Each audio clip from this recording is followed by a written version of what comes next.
pessoal, você que assiste o canal A Resposta, continue divulgando os vídeos, dê like naqueles vídeos que você assistiu e gostou. Se você não é inscrito, se inscreva e assim você vai estar ajudando o canal a crescer e estas mensagens você vai estar ajudando que elas cheguem também para outras pessoas. Hoje a gente vai continuar o Sermão da Montanha, analisando um pouco aquilo que Jesus disse, mas a partir do capítulo 6 do Evangelho de São Mateus. E Jesus diz aqui: guardai-vos de fazer a vossa esmola diante dos homens, para serdes vistos por eles. Aliás, não tereis galardão junto de vosso Pai que está nos céus. Então Jesus está falando aqui está nos ensinando, né? Jesus nos ensina aqui como que a nossa ajuda, seja na forma de uma esmola ou mesmo seja na forma de qualquer ajuda a outro semelhante. Então Jesus diz aqui: guardai-vos de fazer a vossa esmola diante dos homens, para serdes visto por eles. Então, que a nossa esmola não deve ter a função de autopromoção. A nossa ajuda, seja ela para um semelhante ou para uma instituição, ela deve ser anônima, sempre quando possível anônima. Aquele que está ajudando não deve aparecer, não deve ser visto, não deve ganhar aplauso por causa disso. Enfim, nenhum tipo de promoção deve ser feita. E o que a gente vê hoje é exatamente o contrário, né? Em muitas religiões aí, aquele que contribui, e se a sua contribuição for grande o suficiente, ele então recebe as honras, ele recebe um lugar de destaque, ele recebe uma menção de destaque. E Jesus nos ensina aqui para que a nossa esmola, a nossa contribuição não seja objeto de publicidade para nós, né? Guardai-vos de fazer a vossa esmola diante dos homens, para serdes vistos por eles. Quer dizer, a nossa esmola, a nossa ajuda, não deve ter essa função de nos colocar em evidência diante das pessoas. E Jesus continua: aliás, não tereis galardão junto de vosso Pai que está nos céus. Se assim se a nossa ajuda é para nos promover diante dos outros, então não teremos galardão junto de nosso Pai, né? O Senhor Deus, ele é muito sério com relação a esse aspecto da contribuição. A contribuição deve ser feita, muitas pessoas precisam, mas de forma anônima, sempre quando possível, que menos gente fique sabendo do que é feito, enfim, a título de contribuição, de esmola. E Jesus continua: quando, pois, deres esmola, não faça tocar trombeta diante de ti, como fazem os hipócritas nas sinagogas e nas ruas, para serem glorificados pelos homens. Em verdade vos digo que já receberam o seu galardão. Então Jesus aqui diz sobre um costume da época, que os religiosos da época, antes de dar uma esmola, levavam um trombeteiro e fazia então o trombeteiro tocar a trombeta. É claro que atraía os olhares e as atenções de todas as pessoas ali em volta. Uma vez tendo a atenção de todos, então o religioso fazia a esmola, fazia ali a contribuição, dava ali a sua ajuda. E Jesus diz aqui que este ato era um ato de hipocrisia. Quer dizer, era um ato de fingimento. A pessoa que estava ajudando, que estava dando a esmola, não estava fazendo com a consciência devida e necessária. Quer dizer, a pessoa não estava fazendo por ver ali a quem estava precisando da esmola, por ver nessa pessoa um semelhante, por ver nessa pessoa também um filho de Deus, alguém que está passando por uma situação difícil, né? Não é esta consciência que habita no coração e nem na mente das pessoas que querem se autopromover em cima da contribuição, da ajuda, da esmola que dá. Então Jesus está ensinando a gente: quando, pois, deres esmola, não faça tocar trombeta diante de ti, como fazem os hipócritas, quer dizer, as pessoas que são fingidas, os religiosos fingidos, como fazem os hipócritas nas sinagogas e nas ruas, para serem glorificados pelos homens. Em verdade vos digo que já receberam o seu galardão.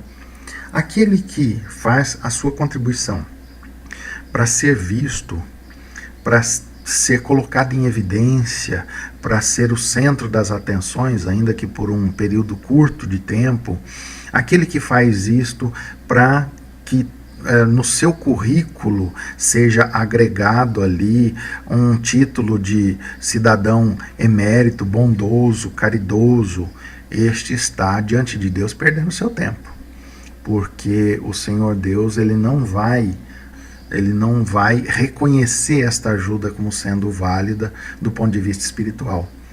E Jesus diz aqui, em verdade, vos digo que já receberam o seu galardão, quer dizer, a sua recompensa por aquele ato já foi dado pela evidência que eles tiveram, pelo momento, pelo curto, pelo muito breve momento de fama que tiveram diante dos homens.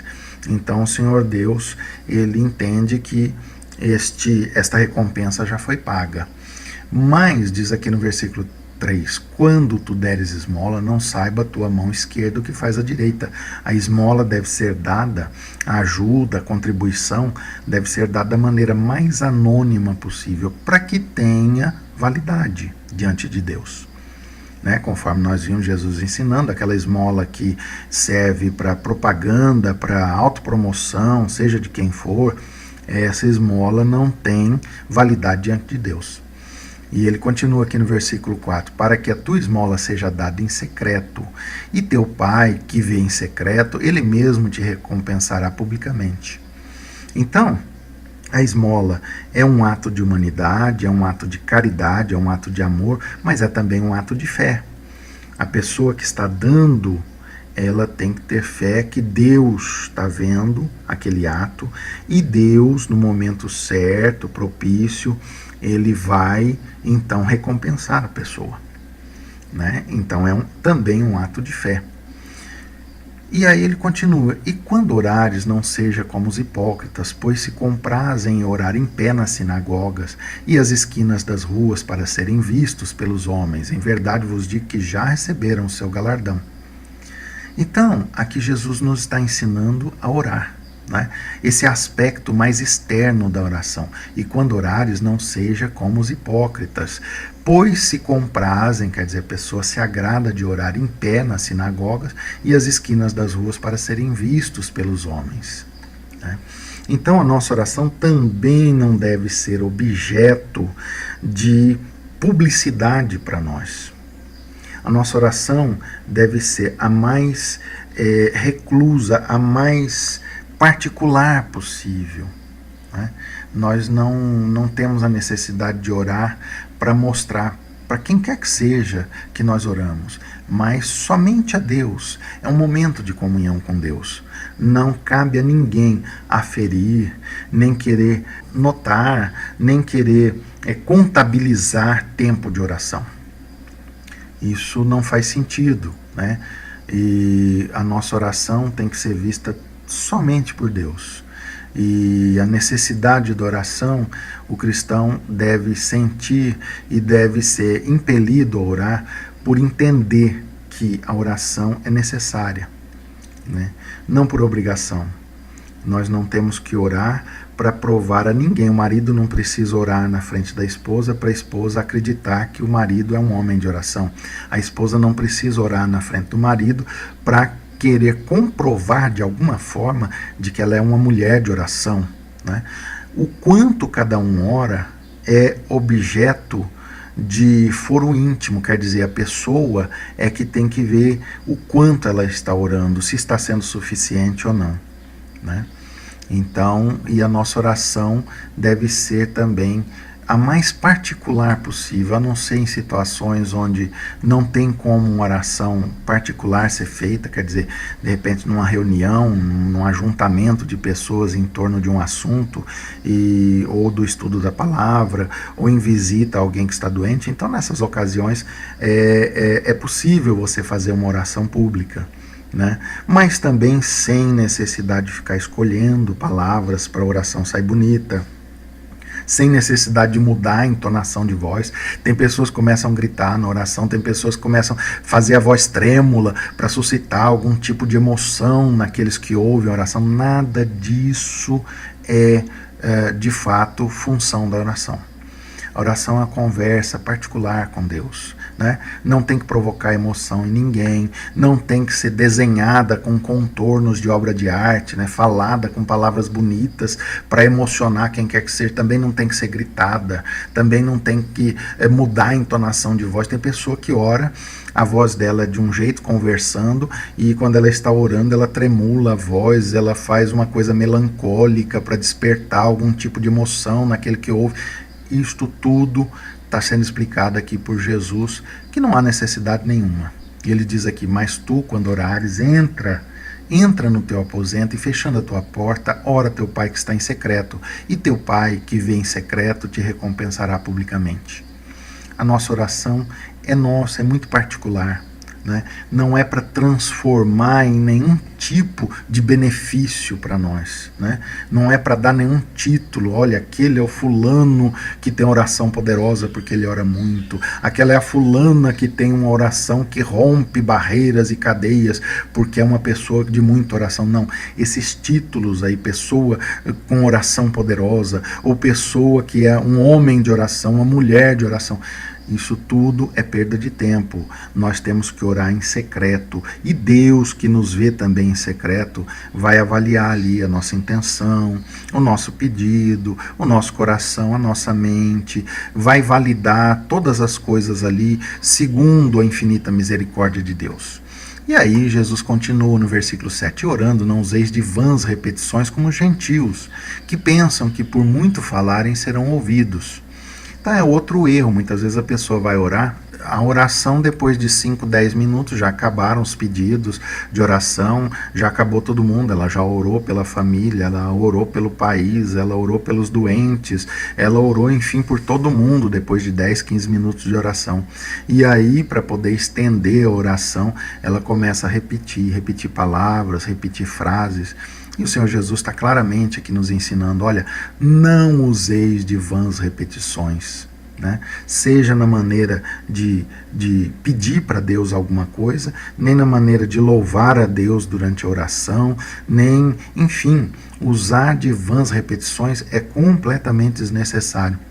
Você deve orar, pedir tudo que é necessário ali, sem se preocupar se você está orando pouco ou orando muito.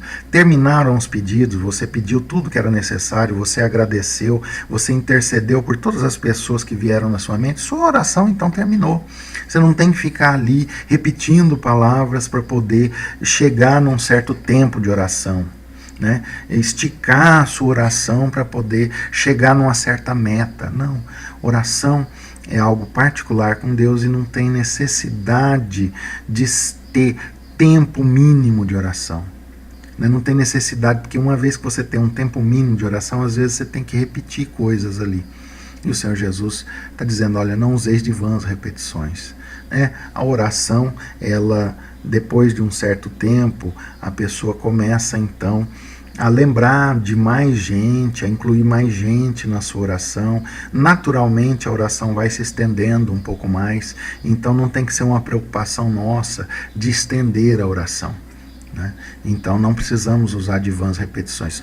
Intercedeu por todo mundo, pediu tudo que era necessário, enfim, não tem mais o que falar, encerra a tua oração. Você não precisa achar que uma oração de 10 minutos é menos poderosa do que uma oração de meia hora. De repente, em 10 minutos, você falou tudo que era necessário sem encher linguiça. Uma oração de meia hora, o indivíduo tem que ficar lá fazendo repetições e repetições para poder cumprir o tempo. Isso é desnecessário. Não vos assemelheis, pois, a eles, porque vosso Pai sabe o que vos é necessário antes de vós lhe o pedirdes. Então você não precisa ficar usando de vãs repetições, porque o nosso Pai, que é Deus, ele sabe antes mesmo da gente pedir. Ele sabe a nossa intenção. Então, se você quiser esticar a sua oração, Deus está vendo. Toda aquela parte que você esticou a sua oração não valeu para nada. A oração que de fato serviu, a oração aquela que você estava, naquela hora que você estava em comunhão com Deus, você estava pedindo tudo que de fato tinha necessidade de ser pedido, né? Você estava agradecendo a Deus por tudo aquilo que de fato o seu coração se alegrou em agradecer a Deus. Agora, o que passou disso, toda a parte que você repetiu, ficou repetindo coisas ali para esticar a sua oração, isso não tem necessidade nem função nenhuma diante de Deus. Continue acompanhando o canal A Resposta e que Deus te abençoe.